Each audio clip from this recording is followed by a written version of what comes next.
पर गांव में एक गरीब और सीधा साधा तांगे वाला मंगलू रहता था, जिसके दोनों भाई बाबूलाल और सोहमलाल पीडब्ल्यूडी की सरकारी नौकरी में होने के कारण बहुत अमीर थे। लेकिन वो गरीब था क्योंकि अब कोई भी तांगे में बैठना नहीं चाहता था। हट! आओ आओ, चलो रेलवे स्टेशन की यात्रा करो मात्र 50 रुपए में। मात्र 50 रुपए में आओ, चलो। हट! अरे अरे अरे अरे, घोड़ा भैया रुको रुको रुको रुको। आइए बहन जी, आपको स्टेशन तक छोड़ देता हूँ मात्र 50 रुपए में। चलिए चलिए। ना रे ना, मैं इतनी मूर्ख नहीं हूँ जो केवल इतनी दूर जाने के लिए 50 रुपए दे दूं। मैं ऑटो या ई रिक्शा से चली जाऊंगी। वो केवल 30 रुपए में ही मुझे वहाँ पहुँचा देंगे, वो भी जल्दी से। अरे बहन जी, जो मजा धीरे धीरे चलने में है वो ऑटो रिक्शा में कहाँ है। बहन जी, जरा हम तांगे वाले का तो ख्याल रखिए, हमें अपने घोड़े को भी पालना होता है। ना रे ना, इतनी दरिया दिल नहीं हूँ जो तुम्हारे बूढ़े घोड़ों के लिए अपनी खून पसीने की कमाई बहा दूं। जाओ किसी और को मूर्ख बनाओ। मैं तो सिर्फ 30 रुपए से 1 पैसा ज्यादा नहीं देने वाली। हाँ तब जाइए बहन जी, ग्राहक भगवान का रूप होता है, उसका निर्णय ही अंतिम निर्णय होता है। लेकिन एक बात याद रखिएगा, जिस चीज का उपयोग नहीं किया जाता वो चलन से बाहर हो जाता है। जैसे ट्रैक्टर के आने से बैल गायब हो गए हैं। तभी मंगलू के दोनों भाइयों की 2 चमचमाती हुई कारों के पहियों से उछला कीचड़ मंगलू और उसके बूढ़े घोड़े पर जा गिरा, और वो दोनों बिना माफी मांगे मंगलू को देखकर भी अनदेखा करके वहां से खिसक गए। ए बादलवा, देखा मेरे दोनों भाई ऑफिस जा रहे हैं। अरे पीडब्ल्यूडी में बड़े अफसर हैं, हमारी ही मेहनत से पढ़े हैं, पर अब हमें पहचानते तक नहीं है। तभी कारों के शीशे वाली खिड़कियां नीचे आई और अंदर से बाबूलाल और सोहमलाल ने मंगलू को और उसके तांगे को देखकर जोर जोर से हंसने लगे। अरे अरे, देखो देखो ओ सोहन, अरे हम कहां से कहां पहुंच गए, और ये भिखारी मंगलू आज भी तांगा वाला काम कर रहा है। अरे हमने कितनी बार कहा था कि हम कोई छोटा मोटा काम तुम्हें दे देते हैं ऑफिस में, हैं? पर इसे तो अपने बाप दादा के इसी काम में मान है। अरे भैया, इन नीच कर्मों वाले की बुद्धि ऐसी ही होती है भैया, इन्हें अपनी औकात का एहसास ही नहीं होता। चलो चलो चलो, आगे बढ़ते हैं। कारें फिर से रफ्तार पकड़कर आगे निकल गईं। तभी मंगलू ने बादल को चारा डाला और अपने छोटे से कमरे की तरफ बढ़ चला, जहां उसकी पत्नी कमला चूल्हा जला रही थी और बेटा चिरंजीवी एक साइकिल की पुरानी पंक्चर ट्यूब को ठीक करने में लगा हुआ था। बेटा, जरा लकड़ी के 2 टुकड़े और दे दो, आज चूल्हा ठीक से नहीं जल रहा, शायद हवा का रुख ठीक नहीं है। अम्मा ये लो, पर चूल्हा नहीं, हवा का रुख ही गड़बड़ है। जब तक मेरे दोनों चाचा और उनके परिवार वाले इस घर में रहेंगे, हवा का रुख ठीक से नहीं होगा। आज फिर सुबह उनकी कार ने पिताजी पर कीचड़ उछाला, मैंने खिड़की से देख लिया था। चुप रहो बेटा, तुम्हारे पिता को ये सब पसंद नहीं है। वो चाहते हैं कि घर का माहौल शांत रहे। बड़ों का आदर करो, तुम्हारी हरकतों से उन्हें दुख होता है। आदर? उन लोगों का आदर करूंगा मैं जो हमें इंसान ही नहीं समझते, हमें इस घर का नौकर समझते हैं। रोज सुबह नाश्ते में बड़े चाचा की पत्नी नई नई साड़ी और गहने पहनकर हमारे सामने इतराती है और हमारी गरीबी का मजाक उड़ाती है, और आप कहती हैं कि मैं उनका आदर करूं? तभी उसी वक्त उषा और दामिनी कमला के सामने से गुजरती हुई बोली, अरे दामिनी, ये साड़ी देखी? कल ही बाबूलाल जी शहर से लेकर आए थे। कह रहे थे कि तुम्हारे रंग पर बिल्कुल फबती है। पर मैं कहती हूँ अब इन महंगी चीजों का क्या करना। घर में तो कुछ लोग ऐसे भी हैं जिनके पास खाने के लिए 2 जून की रोटी तक नहीं है, फिर भी हम दया करके उन्हें अपने साथ रखे हुए हैं। आप सही कह रही हैं दीदी, पर हम क्या करें, हमारे पति तो हैं ही इतने दयालु, किसी की मदद करने से खुद को रोक ही नहीं पाते, चाहे वो व्यक्ति कितना भी निकम्मा और आलसी क्यों ना हो। अपने परिवार के प्रति ये सब खरी खोटी सुनकर मंगलू का चेहरा शर्म से लाल हो गया। तभी चिरंजीवी गुस्से से आग बबूला होकर दरवाजे की तरफ बढ़ा, लेकिन मंगलू ने उसका हाथ पकड़ लिया। अरे चिरंजीवी, अरे अरे बेटा बेटा बेटा, कहाँ जा रहे बेटा? वापस आ जाओ, बड़ों से जुबान नहीं लड़ाते बेटा, ये हमारा धर्म नहीं है। चुपचाप सब सह लो, एक दिन हमारा भी समय बदलेगा बेटा। पिताजी, कब तक हम सहेंगे रोज रोज का ये अपमान? आप तांगा चलाते हैं, ईमानदारी से कमाते हैं, फिर ये लोग हमें नीचा क्यों दिखाते हैं? ऐसा क्यों करते हैं ये? ए बेटा, हैं? अबे रोते नहीं बेटा, ऐसे रोते नहीं। दुनिया की नजर में शायद हम गरीब हैं, पर हमारा चरित्र हमारी सबसे बड़ी दौलत है। ईमानदारी से कमाया हुआ एक रोटी का टुकड़ा बेईमानी से कमाई हुई दावत से बेहतर है बेटा। धैर्य रख, भगवान सब देख रहा है। मंगलू के भोलेपन से उसके दोनों भाई और उनकी पत्नियों का हौसला और बढ़ता, और वो किसी भी तरह से गरीब मंगलू को घर से निकालने के लिए रोज उसके कमरे के बाहर उल्टे पुल्टे चीज छोड़ देते, कभी कुत्ता बिल्ली तो कभी जानवरों का मल, ताकि गरीब मंगलू परेशान होकर घर छोड़कर भाग जाए। सुनिए जी, ये क्या हो रहा है? आज तो सुबह से ही दरवाजे के बाहर गंदगी का ढेर लगा है, कोई साफ सफाई भी नहीं करता। मैंने खुद ही साफ किया है, पर ये सिलसिला आखिर कब तक चलेगा? चिरंजीवी का दिल टूट रहा है, वो घर से बाहर जाने की बात करने लगा है। कमला, बस कुछ दिन और समझौता करो, हमारे पास और कोई चारा नहीं है। इसी छत के नीचे रहकर चिरंजीवी को पढ़ाना है, उसे इंजीनियर बनाना है। थोड़ा और सह लो, एक दिन सब ठीक हो जाएगा। तभी एक दिन तो हद ही हो गई और उन्होंने मंगलू के कमरे के बाहर एक जहरीला सांप छोड़ दिया। तभी सांप ने चिरंजीवी को काट लिया, जिसे देख मंगलू के पैरों तले जमीन खिसक गई। अम्मा! पिताजी, पिताजी बचाओ, मुझे सांप ने काट लिया पिताजी। हे राम, ये क्या हो गया?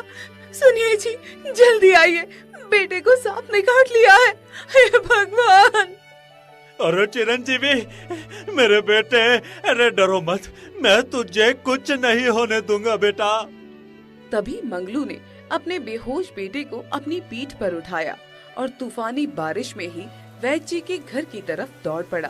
पूरा रास्ता उसके मुंह में बस एक ही नाम निकल रहा था, भगवान मेरे बेटे को बचा लो, इसी के सहारे के लिए तो मैं जी रहा हूँ, इसे कुछ मत होने दो, सब कुछ ले लो पर मेरे चिरंजीवी को बचा लो भगवान। मंगलू किसी तरह वैद्य जी के घर पहुंचा, जहां सांप के जहर का असर कम हुआ और चिरंजीवी की जान बच गई। तभी कमला ने गुस्से से मंगलू को बोला, बस बहुत हो गया जी, अब और नहीं सहूंगी, अब एक पल भी इस नर्क में नहीं रह सकते। हम चलेंगे यहाँ से, चाहे सड़क किनारे एक झोपड़ी में ही क्यों न रहना पड़े, पर इन राक्षसों के साथ नहीं। आपकी चुप्पी आज हमारे बेटे की जान लेने वाली थी, अब नहीं, अब और नहीं। तभी मंगलू अपने बेटे के पैर पर बंधी पट्टी को देखता है और उसकी वर्षों की चुप्पी टूट गई और वो गरजते हुए बोला, तुम सही कह रही हो कमला, मेरी चुप्पी ने ही हमें इस मोड़ तक ला खड़ा किया है। अब बस हो गया, कल सुबह ही हम इस घर को छोड़कर चले जाएंगे और एक नई शुरुआत करेंगे। अपमान का ये बोझ अब और नहीं सहा जाता। तभी मंगलू, जिसका तांगा अब नहीं चलता था, वो उसके ऊपर तिरपाल और घास फूस डालकर अपनी बीवी बच्चों के साथ रहने के लिए एक तांगा झोपड़ी बनाता है। और उसके सामने सबसे बड़ी समस्या थी अपनी जीविका की। सुनो कमला, इस तांगा झोपड़ी से हमारे रहने की व्यवस्था तो हो गई, अब जीविका का क्या करूं? ये झोपड़ी हमें बारिश और धूप से तो बचा देगा, लेकिन पेट की आग वो कैसे बुझेगी, हैं? चिंता मत कीजिए जी, जैसे हमारे सिर पर छत आया है वैसे ही खाने का इंतजाम भी हो जाएगा। आज पानी पीकर सो जाते हैं, इसके बारे में कल चिंता करेंगे। तभी अगली सुबह जब मंगलू शहर में मजदूरी करने जाने वाला था, तभी एक चमत्कार हुआ और पास के फार्म से मुर्गियों का एक झुंड उनकी झोपड़ी के इर्द गिर्द घूमने लगा, जिसे देख कमला को एक आइडिया आया। सुनिए जी, क्यों ना हम शहर में जाकर कोई नौकरी चाकरी करने के बजाय चिकन बिरयानी बनाए? बिरयानी? कमला, अरे ये मजाक नहीं है। बिरयानी बनाने के लिए तो चावल और मुर्गी चाहिए, और हमारी तो हालत ये है कि एक मुट्ठी आटा भी नसीब नहीं होता। तभी कमला अपने हाथों से एक अंगूठी निकालकर मंगलू को देती है। ये लीजिए, ये मेरी शादी की आखिरी निशानी थी। इसे बेचकर जो भी पैसे मिले, ये हमारी पूंजी है। तभी कमला की अंगूठी बेचकर मंगलू ने चावल और एक मुर्गी खरीदी और दोनों पति पत्नी ने अपना पूरा ज्ञान और दिल लगाकर स्वादिष्ट चिकन बिरयानी पकाई, जिसकी खुशबू हवा में फैलते देर न लगी। अरे भाई वाह! अरे भाई, ये खुशबू तो किसी बड़े होटल जैसे ही है। लेकिन ये इस तांगे से कैसे आ रही है? तभी चिरंजीव ने कूड़े के ढेर में पड़े कुछ साफ कार्टून और टीन आदि को उठाकर उसे हथौड़े से पीट पीट कर मंगलू के चिकन बिरयानी के दुकान के लिए एक साइन बोर्ड तैयार किया। पिताजी, ये लीजिए हमारी स्पेशल चिकन बिरयानी का साइन बोर्ड। वैसे इसकी कीमत आप क्या रखेंगे? बेटा, सिर्फ 10 रुपए। क्योंकि खाने पीने की चीज की कीमत इतनी रखनी चाहिए कि हर गरीब की जेब में भी खुशियां समा सके।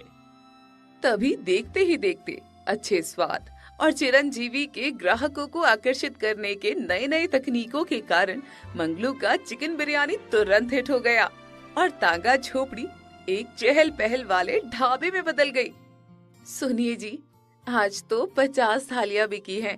अगर ऐसा ही चलता रहा ना, तो लगता है अगले साल तक हम अपनी एक छोटी सी कोठी तो बना ही लेंगे, और चिरंजीव के शहर जाकर पढ़ने के लिए फीस भी। हाँ कमला, इस तांगा झोपड़ी और चिकन बिरयानी की दुकान ने तो हमारी किस्मत बदल दी, और मेरे हाथों में फिर से वो जान आ गई है जो मेरे खुद गर्ज भाइयों ने मार दी थी।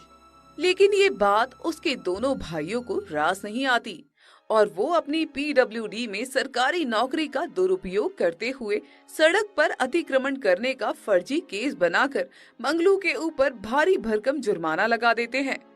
लो मंगलू, ये है तुम्हारा इल्जामनामा।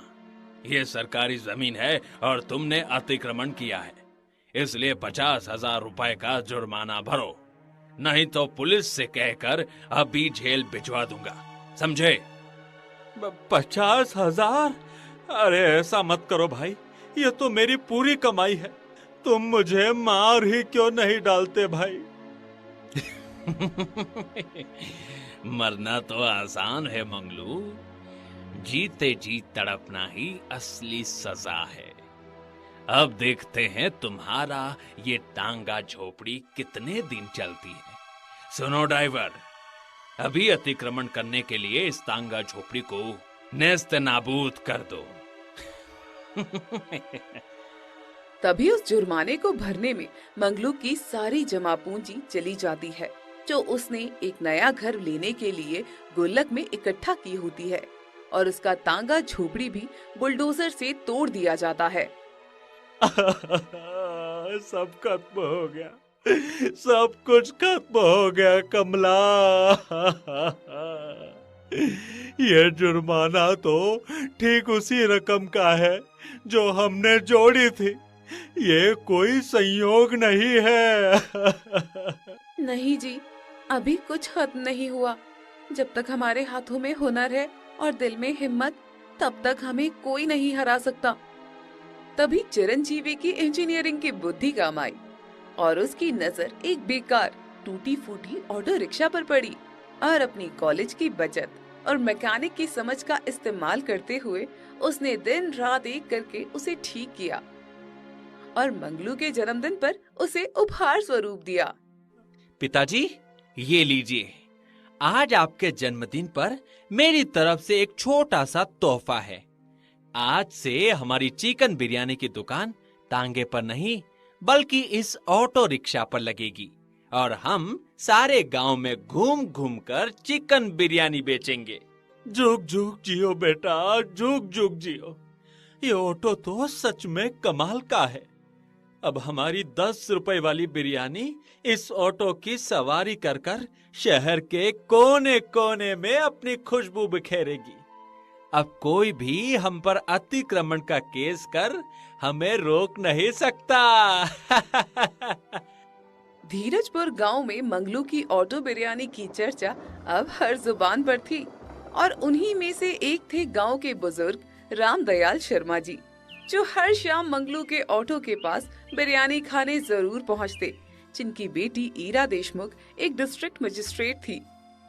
अरे मंगलू, वाह वाह वाह, आज तो तुमने जादू कर दिया भाई। हाँ, ये बिरयानी तो कमाल की बनी है, इतनी असली और दमदार, मानो किसी पेशेवर बावर्ची के हाथ की बनी हो। वाह वाह वाह वाह वाह। शुक्रिया चाचा जी, आपका आशीर्वाद बना रहे। एक काम कर बेटा, 2 प्लेट बिरयानी अच्छे से पैक कर दे। मेरी बेटी ईरा शहर का हक्का छुक्का नूडल खा के परेशान हो गई है। अरे उसे भी तो असली स्वाद का पता चले, हैं? तभी उसी दिन रामदयाल शर्मा ने एक डब्बा बिरयानी अपनी बेटी ईरा देशमुख के लिए पैक करवाकर शहर भेजा और जब ईरा ने वो बिरयानी खोली तो पहला कौर खाते ही उसके होश उड़ गए। अरे वाह, कितनी टेस्टी चिकन बिरयानी है। ये स्वाद तो शहर के 5 सितारा होटलों में भी नहीं मिलता। पापा ने सही कहा था, इस मंगलू के हाथों में जादू है। अगले हफ्ते ही ईरा का जन्मदिन था और उसने एक 5 स्टार होटल में बड़ा समारोह रखा था, जहां जिले के सभी बड़े अधिकारी आने वाले थे। तभी उसने तुरंत अपने सहायक को बुलाया। कहिए मैडम, कैसे याद किया? मैंने होटल की बुकिंग कर दी है और आपका जन्मदिन भव्य और विशाल हो, इसका सारा अरेंजमेंट भी किया है। सुनो, सारे बुकिंग को तुरंत कैंसिल करो, क्योंकि अपना जन्मदिन मैं हमेशा की तरह 5 स्टार होटल्स में नहीं बल्कि अपने गांव में मनाऊंगी। मुझे वहाँ पर एक स्वादिष्ट चिकन बिरयानी वाला मिल गया है, जो 5 स्टार क्या 7 स्टार होटल से भी बेहतर बिरयानी और सर्विस देता है। लेकिन मैडम, एक ऑटो वाले की बिरयानी, क्या ये हमारे हाई क्लास मेहमानों के लिए उचित होगा? कोई भी हाई क्लास या लो क्लास नहीं होता, सब इंसान ही होते हैं। मुझे पूरा विश्वास है कि मेरे सारे मेहमान ये चिकन बिरयानी को खाकर ना मेरे फैसले की तारीफ करेंगे। जाओ और मंगलू को खबर कर दो कि जल्द ही डीएम साहिबा उसके ऑटो ढाबे पर आ रही हैं। मेहमान नवाजी में कोई कसर बाकी नहीं रहने चाहिए। जन्मदिन का दिन आ गया और ईरा देशमुख का काफिला मंगलू के दुकान की तरफ बढ़ा। तभी रास्ते में अचानक कार एक गड्ढे में जा धंसी, जिसे कुछ हफ्ते पहले ही पीडब्ल्यूडी द्वारा ठीक किया गया था।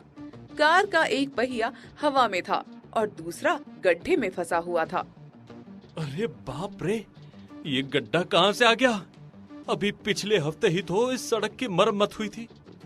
मरम्मत? इसे मरम्मत कहते हैं? ये तो जनता के पैसों की लूट है।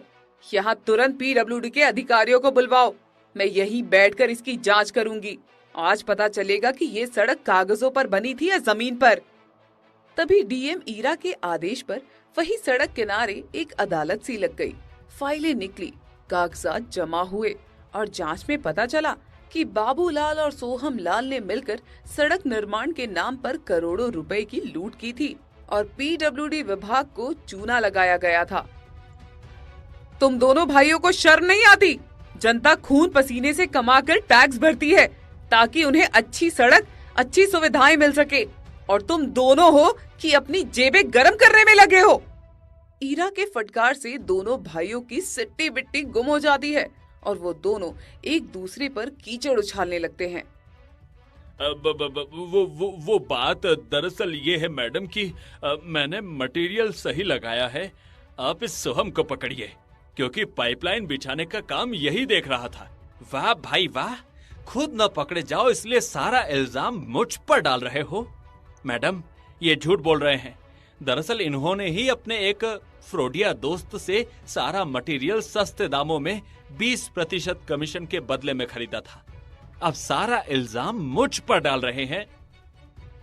तभी उन दोनों की लड़ाई हाथापाई पर उतर आती है, जिसे देख ईरा गुस्से से आग बबूला हो गई। सुनो, इन दोनों भ्रष्टाचारी और घूसखोर भाइयों को तुरंत सस्पेंड करो और इनकी सारी संपत्ति जब्त करके पीडब्ल्यूडी विभाग के खाते में डाल दो। मुझे अपने डिपार्टमेंट में ऐसे दीमक नहीं चाहिए। तभी बाबूलाल और सोहमलाल को हमेशा हमेशा के लिए सस्पेंड कर दिया जाता है और भारी जुर्माना लगाकर उन्हें जेल की सजा सुनाई जाती है। और उधर मंगलू की ऑटो बिरयानी की डिमांड इतनी बढ़ गई कि उसने एक छोटी सी दुकान खोल ली। देखा बेटा धैर्य का फल।